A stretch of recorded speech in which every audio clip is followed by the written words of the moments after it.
Hello friends, स्वागत है हमारे यूट्यूब चैनल में आपका। देखिए, एसएससी कांस्टेबल जीडी हो या ट्रेड्समैन हो या सीएपीएफ असिस्टेंट कमांडेंट हो या आप आर्मी में जाना चाहते हैं, नेवी, एयरफोर्स, कोस्ट गार्ड, किसी भी आप फोर्स में जाना चाहते हैं, पुलिस में, मेडिकल जो है वो आपका एक महत्वपूर्ण पार्ट है उस भर्ती होने का। अब मेडिकल का देखिए, आसाम राइफल की अभी भर्तियां चल रही हैं। हम अभी आपको एक आसाम राइफल जो रैली भर्ती चल रही है इसमें बहुत जल्दी प्रक्रिया हो रही है।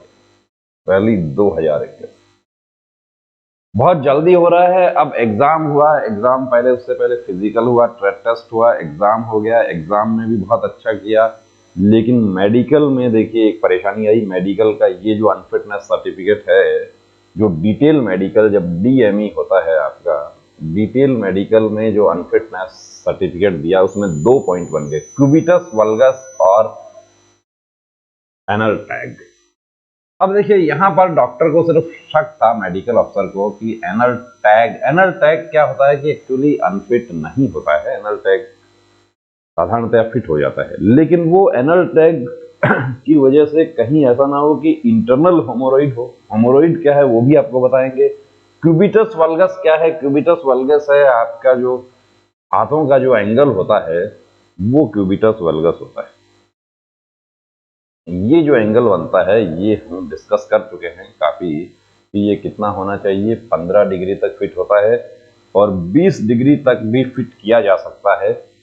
अब ये जब हो जाता है, उसके बाद इनको नेक्स्ट डे, देखिए अभी री मेडिकल में समय नहीं मिल रहा है। जो आपका अनफिटनेस सर्टिफिकेट है, उसके साथ ही आपको री मेडिकल का ऑप्शन दिया जाता है।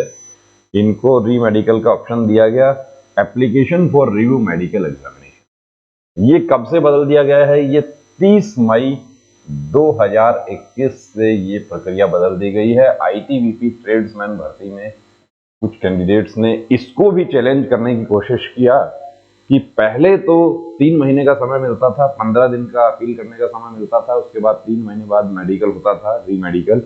लेकिन उसका जवाब दे दिया होम मिनिस्ट्री ने कि मेडिकल गाइडलाइन में संशोधन हो गया है। और यही जो है सबसे बड़ी परेशानी का कारण यही हो रहा है। देखिए, यदि ये नहीं होता और इनको भी यदि 3 मंथ्स का समय मिलता तो ये फिट हो सकते थे, क्योंकि ये जो इनका प्रॉब्लम है, कैरिंग एंगल में भी एक्सरसाइज करके फिट हो सकते हैं, और जो एनल टैग जो था उसकी वजह से यदि इंटरनल हेमोरॉइड है तो वो भी फिट हो सकता था, पहले होते थे। लेकिन नेक्स्ट डे इनका मेडिकल होता है। देखिए, पहले इनका मेडिकल किस डेट को हुआ? इनका मेडिकल यहाँ पर डेट जो है 4 को इनका मेडिकल हुआ था। डेट थोड़ा हाइड हो गया है। उसके बाद 4 को तो री मेडिकल हुआ, 4/1/2022 को री मेडिकल हुआ। अब री मेडिकल जो हुआ उसमें इनको अनफिट कर दिया गया। अनफिट का कारण क्या है? अनफिट है, देखिए, carrying angle with in normal limits. Carrying angle जो है वो तो नॉर्मल लिमिट्स में था, यानी कि 15 डिग्री और 20 डिग्री का जो है लेवल उसमें था, लेकिन ग्रेड 2 इंटरनल होमोरॉइड्स की वजह से इनको अनफिट कर दिया गया। ग्रेड 2 इंटरनल होमोरॉइड्स, कई बार क्या होता है कि ये इंटरनल होमोरॉइड्स अपने आप भी ठीक हो जाते हैं। वजह क्या है? होमोरॉइड क्या है? और आप लोग संकोच के मारे अपने परिजनों को बताते नहीं है। काफी मैसेज हमारे पास में आते हैं कि सर मुझे ये प्रॉब्लम है, मैं कैसे बताऊं। तो संकोच नहीं करना। अब ये कैंडिडेट जो है, यदि ये देखिए, इनको यदि ये अपना चेकअप करवा के जाते और इनको पता होता कि मुझे एनल टैग है और इंटरनल हेमोरॉइड है, तो ये दवा से ठीक हो सकता था। इसके लिए कुछ गर्म पानी में सेक वगैरह से भी ये ठीक हो जाता है। नॉर्मल पॉइंट है, पेट को क्लियर रखना था, कब्ज नहीं रहने देना था, ये सब चीजें ध्यान रखने वाली थी। सर्जन से कंसल्ट कर लेते, सारा काम हो जाता। अब हेमोरॉइड, लेकिन यहाँ सारी मेहनत बेकार हो गई। री मेडिकल जो है, Assam rifle technical tradesman rally recruitment 21-22, री मेडिकल में देखिए ये 3 डॉक्टर्स का बोर्ड है और री मेडिकल में भी अनफिट कर दिया गया। और the decision of the review medical board will be final, no appeal will be entertain. इसके बाद में कोई अपील स्वीकार नहीं की जाएगी। और इनको मेडिकल कॉलेज में भी ले जाया गया। मेडिकल कॉलेज के जो डॉक्टर हैं, जो स्पेशलिस्ट हैं, सर्जन, उन्होंने ही ये ओपिनियन दे दिया कि इंटरनल हेमोरॉइड है, जबकि फोर्स के डॉक्टर ने तो सिर्फ ये कहा था कि एनल टैग है। इसीलिए हम बार बार आपको कहते हैं कि चेकअप आपको करवाना चाहिए भर्ती में जाने से पहले, नहीं यहाँ तक कि फॉर्म फिल करने से पहले भी। अब आज भी बीएसएफ ट्रेड्समैन के कैंडिडेट कि सर मेरा 165 हाइट है, मुझे आवेदन करना चाहिए क्या? उनको हमने मना कर दिया कि 165 हाइट पर आपको आवेदन नहीं करना चाहिए, 167.67 हाइट होना चाहिए। तो ये सब चीजें, अब हाइट तो ठीक है हम खुद भी नाप लेंगे, लेकिन बहुत सारी चीजें हैं जो हीमोग्लोबिन हम खुद नहीं नाप सकते। बवासीर हेमोरॉइड क्या है? अब कुछ कैंडिडेट्स ने पूछा कि ये क्या है, तो पाइल्स के प्रकार देखिए, मूल और आकृति विज्ञान के आधार पर बवासीर हेमोरॉइड जो है, पाइल्स मीनिंग बवासीर को मोटे तौर पर वर्गीकृत किया जा सकता है आंतरिक, इंटरनल और एक्सटर्नल, दो प्रकार से उसको। अब पहले क्या होता था कि आपको समय मिलता था, आप सर्जरी करवा के भी फिट हो जाते थे। काफी कैंडिडेट हमारे पास भी आते थे, सर्जरी करवा के फिट हो जाते। लेकिन अब आपका मेडिकल यानी कि डीएमई और नेक्स्ट डे ही आपका रीमेडिकल हो रहा है, तो नेक्स्ट डे आप कैसे ट्रीटमेंट करवा पाएंगे? Next day, very next day, next day ही आपका हो रहा है रीमेडिकल। या रीमेडिकल वही डॉक्टर करते हैं? वो डॉक्टर नहीं करते हैं रीमेडिकल, डॉक्टर तो दूसरे होते हैं। 3 डॉक्टर का बोर्ड होता है, जैसा इसमें हमने आपको दिखाया। अब ये कैंडिडेट थोड़ा हताश हो गए थे, और हताश होना स्वाभाविक भी है कि इस चीज का मुझे पता नहीं था कि सर मुझे इसकी जानकारी नहीं थी, नहीं तो मैं चेकअप करवा लेता। देखिए, जानकारी हमें नहीं होगी, हर आदमी अपने आप को स्वस्थ मानता है। सामने दिखने वाली जो चीज है वो ठीक है, कोई फोड़ा हो गया है, फुंसी हो गई, वो सामने दिख रही है, लेकिन इंटरनल क्या प्रॉब्लम है? हेमोरॉइड से रिलेटेड इनको कोई प्रॉब्लम नहीं था, लेकिन जब स्पेशलिस्ट चेक कर रहा है और उसमें इंटरनल हेमोरॉइड आ गया तो अनफिट करना पड़ा। अब ये जो है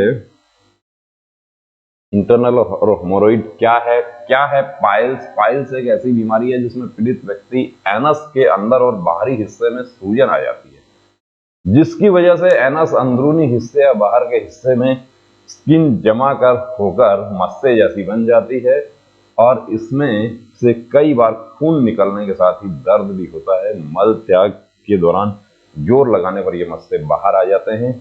इस समस्या के कारण व्यक्ति को बैठने में भी दिक्कत होती है, यहाँ तक कि आप चेयर पर भी बैठने में परेशानी होती है, बाइक चलाने में परेशानी होती है।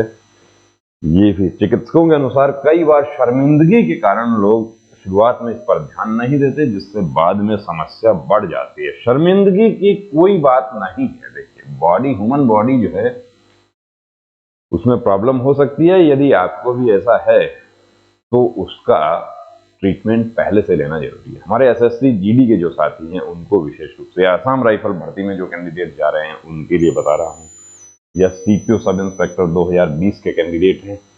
अब कारण क्या है? देखिए, कब्ज की समस्या सबसे बड़ा तो है कॉन्स्टिपेशन। कई बार क्या होता है कि आप लोग भर्ती में जाते हैं, आप प्रॉपर फ्रेश होकर नहीं जाते, उस समय भी ये पॉइंट मिल जाता है, लेकिन वो तो सिर्फ फ्रेश नहीं होने की वजह से एनस में सूजन होती है और वो क्लियर हो जाता है। कब्ज के कारण पेट साफ नहीं होता है और मल त्याग में जोर लगाना पड़ता है, जिसकी वजह से पाइल्स की समस्या हो जाती है। जो लोग ज्यादा देर तक खड़े होकर काम करते हैं उन्हें भी ये समस्या हो जाती है। एक कारण मोटापा भी है। तो मोटापा तो देखिए, हमारे भर्ती होने वाले साथी, मोटापा तो उनका नहीं है। प्रेगनेंसी के दौरान भी महिलाओं को इसकी समस्या हो जाती है। डिलीवरी के बाद भी यह समस्या हो सकती है। यदि परिवार में किसी को पहले से है, हिस्ट्री है, फैमिली हिस्ट्री, तो इसका खतरा बढ़ जाता है।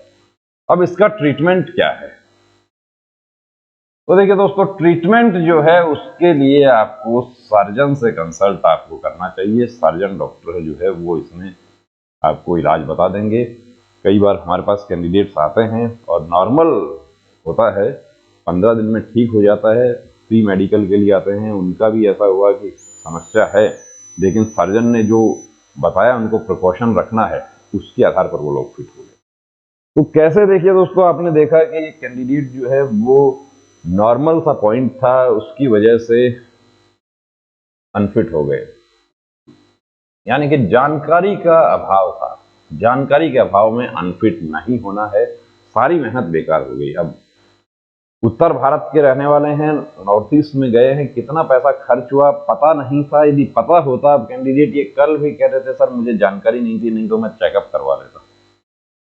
और यदि चेकअप करवा लेते तो ये फिट भी हो जाता है, ये बता देता हूं, क्योंकि ये दवा से भी क्लियर हो जाता है। ये हो सकता है कि 10 दिन 15 दिन की दवा से क्लियर हो जाता है। तो दोस्तों ऐसा आपके साथ नहीं हो, इस चीज का विशेष ध्यान रखें। वर्दी पहनना है तो मेडिकल चेकअप जो है वो भी, जिस तरीके से आप पढ़ाई करते हैं, आप फिजिकल करते हैं, उसी तरीके से मेडिकल चेकअप भी उसका एक हिस्सा है। और जब से री मेडिकल का समय देना बंद किया है, तब से मेडिकल चेकअप की इंपॉर्टेंस बढ़ गई है। आपको भी अपना मेडिकल चेकअप करवाना चाहिए, ताकि जो इन कैंडिडेट के साथ प्रॉब्लम हुआ ऐसा आपके साथ ना हो। जय हिंद।